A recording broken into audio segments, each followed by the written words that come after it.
امریکی اخبار new York Times نے ایک انکشاف کیا ہے اور انہوں نے کہا ہے کہ جی ایران نے مشرق وسطیٰ میں موجود امریکی فوجی اڈوں پر ممکنہ حملوں کی تیاری جو ہے وہ مکمل کر لی ہے۔ ذہن میں رکھیے گا کہ امریکہ بار بار جو ہے یہ وارننگز دیتا رہا ہے ایران کو کہ یہ معاملہ جو ہے وہ آپ کے اور اسرائیل کے درمیان ہے، امریکی تنصیبات کو، امریکی فوجیوں کو جو ہے وہ سارے معاملے کے اندر نشانہ نہ بنایا جائے، لیکن نیو یارک ٹائمز جو ہے وہ اب یہ کہہ رہا ہے کہ جناب ایران نے اس کی پوری طرح تیاری جو ہے وہ کر لی ہے۔ اخبار کے مطابق امریکی انٹیلیجنس رپورٹس میں خدشہ ظاہر کیا گیا ہے کہ اگر امریکہ اسرائیل اور ایران کے درمیان جاری جنگ میں عملی طور پر شامل ہوتا ہے تو ایران امریکی اڈوں کو نشانہ بنا سکتا ہے۔ رپورٹ کے مطابق ایران کی جانب سے عراق سے حملوں کا آغاز کیے جانے کا امکان ہے، جبکہ آبنائے ہرمز میں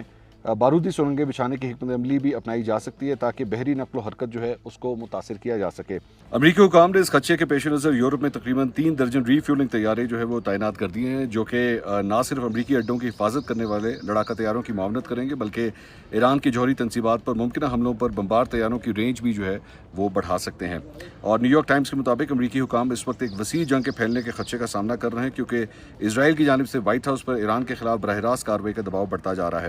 ذرائع کا کہنا ہے کہ اگر امریکہ ایرانی جوہری تنصیبات خاص طور پر فردو کے زیر زمین ری ایکٹر پر حملہ کرتا ہے تو ایران کے حامی گروہ جیسے کہ یمن کے حوثی جنگجو بحیرہ احمر میں امریکی یا اتحادی بحری جہازوں کو نشانہ بنا سکتے ہیں۔ اور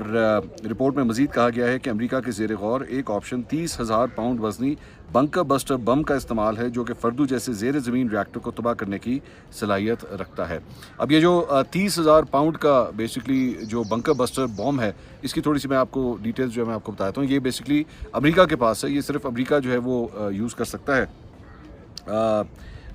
ایم ایس این کے جانب سے جو ہے وہ اس کی ڈیٹیلز کچھ جو ہے وہ شیئر کی گئی ہیں، اور وہ یہ ہے کہ اسرائیل بیسکلی یہ چاہتا ہے کہ امریکہ کے پاس یہ جو 30,000 پاؤنڈ کا جو بنکر بسٹر بم ہے وہ اس کو وہ پرووائڈ کیا جائے، اسرائیل کو پرووائڈ کیا جائے، تاکہ اس کے ذریعے جو ہے وہ ایران کی جوہری تنصیبات جو ہے ان کو ٹارگٹ کیا جا سکے۔ تو بتایا جا رہا ہے کہ جو ڈونلڈ ٹرمپ ہیں وہ بار بار یہ بات کہہ رہے ہیں کہ جناب کسی صورت بھی جو ہے ایران کے پاس نیوکلیئر ہتھیار جو ہے وہ نہیں ہونا چاہیے۔ تو اسی وجہ سے جو ہے وہ یہ جو بم ہے 30,000 پاؤنڈ کا، یہ جو بم جو ملٹری انجینئرنگ کی ایک بالکل مطلب شاہکار جسے تصور کیا جاتا ہے، اسرائیل کی نظر جو ہے اس کے اوپر ہے کہ امریکہ جو ہے وہ کسی طرح وہ اسے یہ دے دے، اور